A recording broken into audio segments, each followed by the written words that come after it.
that feminine decree.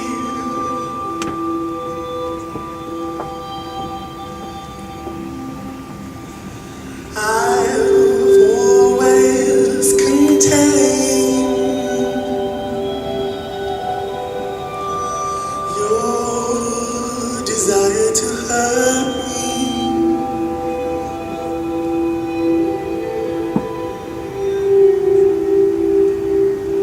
But when will I turn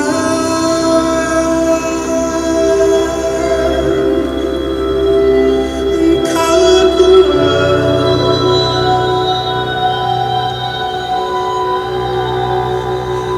When will I turn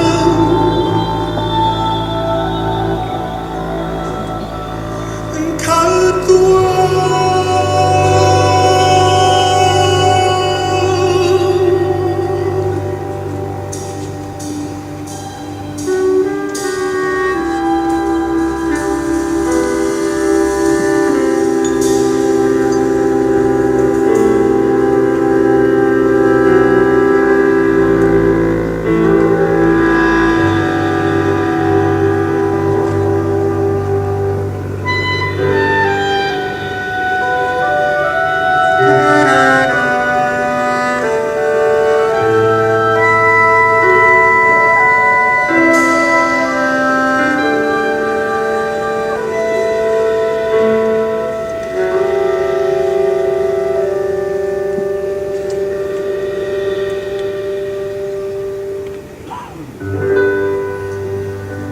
My eyes are coral, absorbing your dreams. My heart is a record of dangerous scenes.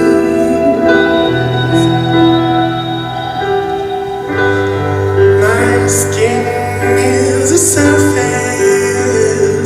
to push to extremes. But when will I turn and cut the world? When will I turn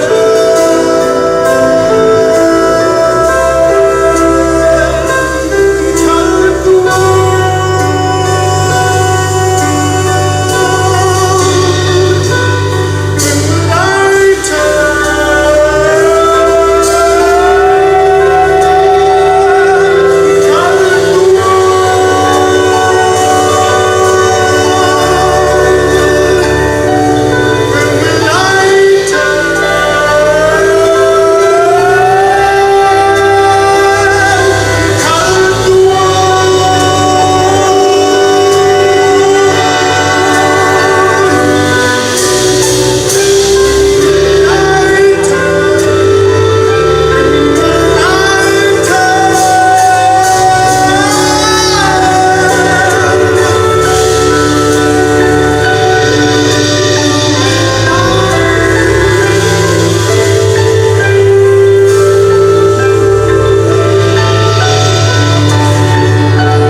That's a song I wrote for a strange play called The Life and Death of Marina Abramovich that we've been performing in various parts of the world. And there's a lot of songs about cutting. The cut was cut the world, many different themes about cutting. I started to imagine a cut in the sky. because we were always, I was always taught to think of the earth as the feminine and the sky as masculine. The God in the sky and the Mother Earth. Separate. And that the supreme being was in the sky and it was a male, and then the sort of the nuts and bolts was, the feminine. The feminine was the thing that gave birth to us, but it was almost just a portal through which the male God could emerge. So I started to imagine a cut in the sky, like a feminine portal in the sky, through which creation poured. It's like I made a new creation myth for myself, where the sky was feminine as well as the earth. And everything was feminine, and masculinity was a subset of femininity.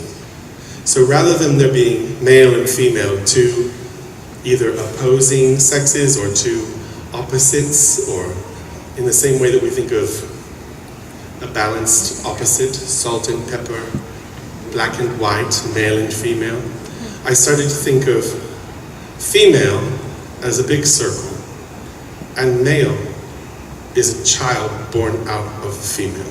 So male is a smaller circle inside the big circle.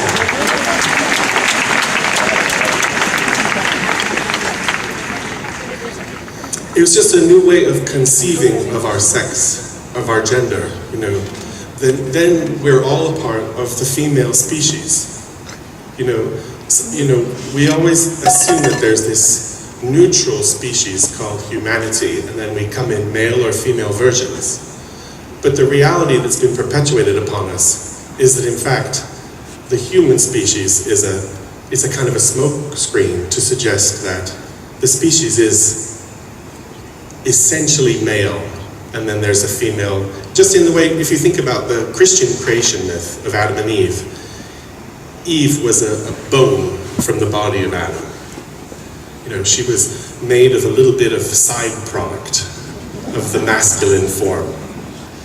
I feel like it's something, it's almost maybe Freudian. Why are men so afraid of the fact that they're born of women?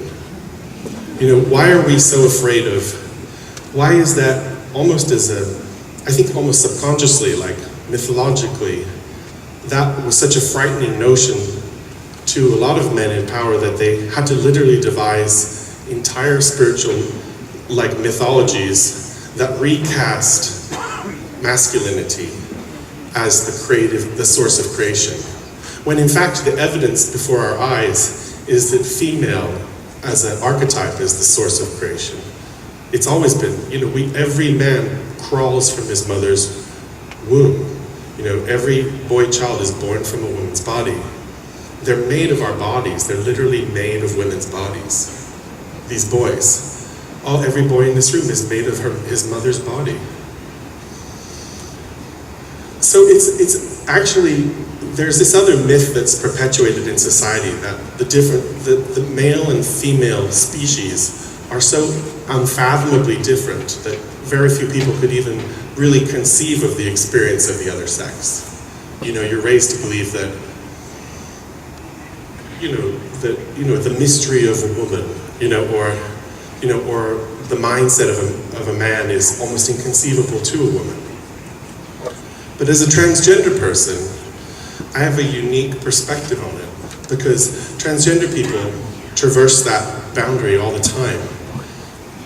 And you'd be surprised at how much of it is a simple issue of biology. That if you took, I really would recommend each of you to take 3 months of the hormones of the opposite sex. Because you'd learn everything you need to know about the other sex. You'd learn absolutely everything you need to know. And this should be something that every child, especially at this point in history, it should be required in high school. That the children take 6 weeks of the hormone of the opposite sex, because then women would understand what it is that men are working with. Testosterone is a really agitating drug, and estrogen is also very provocative in a whole host of different ways. So it's not as the femininity for men is not as far away as you think, and vice versa. Masculinity isn't as far away from a woman as she might think.